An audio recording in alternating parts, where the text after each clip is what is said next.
Welcome in, everybody. Today we're going to be talking about the Final Fantasy VII collaboration rerun that should come at the same time or before the upcoming Sephiroth and Yuffie banners. So that means that Cloud, Aerith, Tifa, and Barret are all being rerun, but you'll have a chance to also upgrade them with their Master Ability 2s and their Dream upgrades with the anniversary systems changing. We're now able to take units to level 140 and unlock some new upgrades for them, kind of like another master ability. So the question is, should new players or players that don't have these units be pulling for them, and what do their upgrades look like? Let's take a look.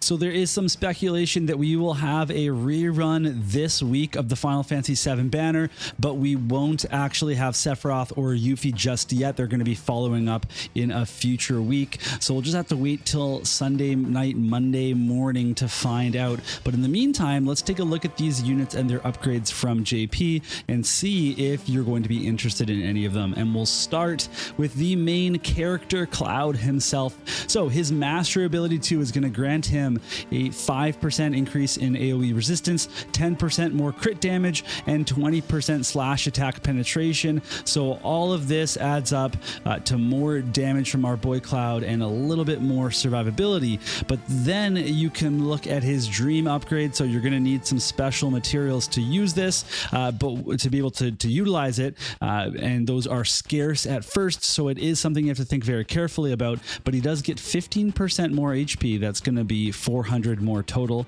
He's going to have a reaction block rate of 50%, and then Mega Slash, which is that kind of AoE around Cloud, is going to get a 50% slash resist penetration on the hit itself. So that is a pretty big upgrade for a specific skill. It means that he can do with one skill that he has to be close to use some pretty big damage, because he already has massive defense penetration, and now he can get up to 70% slash resist penetration without using any VCs or weapons or anything yet. So we can obviously get higher than that with like the Esther VC, etc., Igaion, etc. So he can really get to a point of full penetration, but it is a very limited skill in that he has to be close to the enemy to use it. So the verdict for Cloud, is this going to be worth your time? I think he's going to continue to be a capable DPS, but now with some increased survivability. I still think that he's easily going to die to a lot of stuff because he just got a little bit more AoE resist, a little bit more HP, but nothing too crazy. But he is going to be a solid pickup for Lightning mains that are needing to flush out their group, or an easy upgrade for anybody that already has him. If you're not already deep into Lightning, then I don't suggest that you get him. And even though Lightning is an element that I am focusing on, I feel pretty good in the department of having a Esther already, that I don't really need to invest in him. So I'm personally not going to be pulling for him myself. Next up is Aerith, and Aerith was a bit of a flop for a lot of people when she launched, because she was kind of difficult to use. Her AI was pretty bad. Her casting times were a little frustrating for certain skills, but I know that there's a very loyal player base that really enjoy using her in auto, and definitely a lot of people that like using her on manual for manual PvP. So what did her upgrades get her? Well, for the Master Ability 2 is actually quite a bit. We got a Prayer upgrade, which is basically going to make it in line with the Curaga upgrade. It's going to be a big old diamond AoE. She also has 15 more Spirit from her Master Ability and 20% slash and magic resistance. So that means that she's going to have 15 and 8 slash resistance up from -5%, and then 30% magic resistance up from 10%. And then they addressed the casting time by decreasing her casting time by 200. So these are some pretty solid upgrades.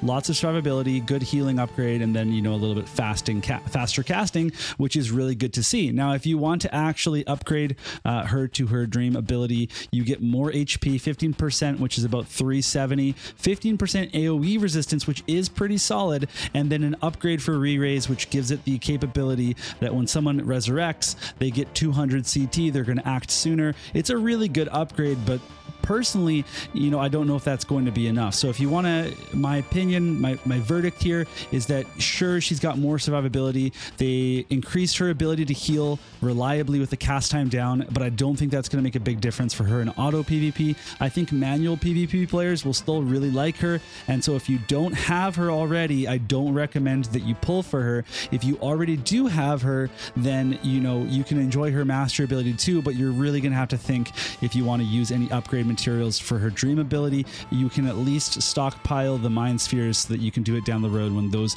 materials become a little more available. All right, let's talk next about Tifa, who is also getting upgrades. So the master ability 2 is pretty simple, 10 more defense and then 30% attack, which is actually a very big deal. That's 100 more attack.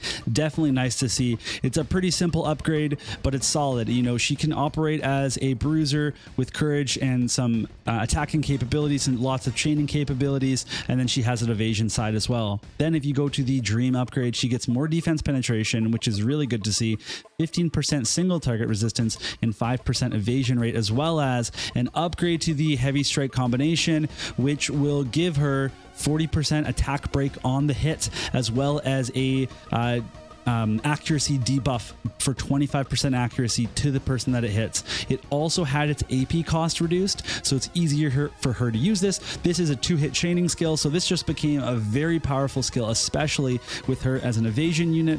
So my verdict for Tifa is that she's going to do more damage, obviously. She's going to have even more application in an evade team because she's not just helping herself, she's helping everybody in the team.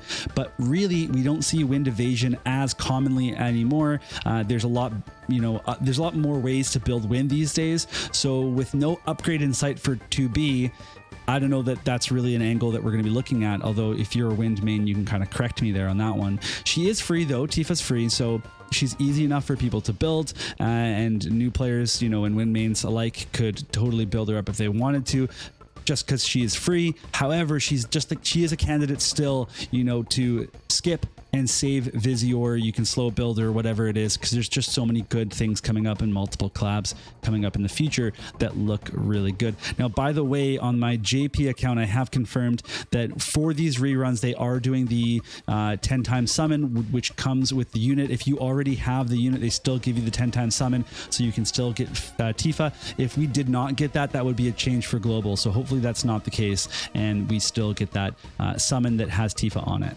And then finally, we have Barret, who's getting a master ability 2 as well. He gets 15% more HP. That's about 500 more, which is on the low side. I think they should have pushed that a little bit more easily, like 20, 30% wouldn't have broke him. I think, again, they're being too conservative with Barret. But then we does get 10% more defense penetration and 15% attack, which actually isn't very much. It's only about 40 attack because his attack is so low in the first place. His dream upgrade, though, however, is 20% missile attack penetration, 10% agility, which equates to 5 more agility, and then he gets super guts, which gives him courage now. And keep in mind, this is a 3-use skill, so he gets courage, and also AP consumption decreased by 25%, AoE resistance 20%, and all the other buffs that were already on the skill, which I believe is an attack buff and a defense buff, now are all contingent on guts being active. Now, of course, if you pop your guts and lose all those buffs, you're at 1 HP anyway. So and the fact that he could use this again is really solid. So this is actually quite a big upgrade for him. Still though, my verdict, he got the damage upgrade. It's not a big one. He has the 3-use guts and the ability to pop off more abilities because of the AP consumption down, but he's still quite a ways off of Snow with less HP, like 1,000 less HP, worse resistances, no 50% HP mechanic, less than 8 hate. At the end of the day, it's going to be a skip for Barret for anyone that doesn't already have him. And if you already have him, then you could upgrade him. And that dream ability is really tempting. It has some fun applications if you put him to ice missile teams, because he can help break defense on people. He can dispel courage in like a mirror match against a fellow, you know, an opponent Snow. And he can even provide the aimed fire buff if you're trying to tune your teams to get the most out of them, get some extra range, etc. So there's some pretty cool applications there, but it's not worth pulling them for those applications. It's really for truly dedicated ice players, dedicated Barret players. Otherwise, I really do think that most people should be skipping him. All right, so that's going to be it for this preview, and I hope that it was useful for you. You can let me know in the comments down below what your plans are for the Final Fantasy VII Remake rerun / new banners that are coming up, and if you are planning on building any of these older units. Now, obviously, I'm skipping all 4, but that's okay. I feel pretty good about it. I am going to be going for Yuffie myself and skipping, oh my goodness, skipping Sephiroth. Whoa, Mysidia, what are you doing? Well, I've got a specific plan. Maybe I'll talk about that in another video.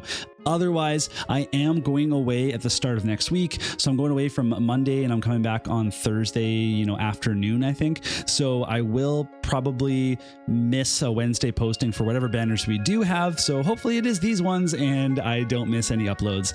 So otherwise, I'll see you all in the next video. Thank you so much for watching.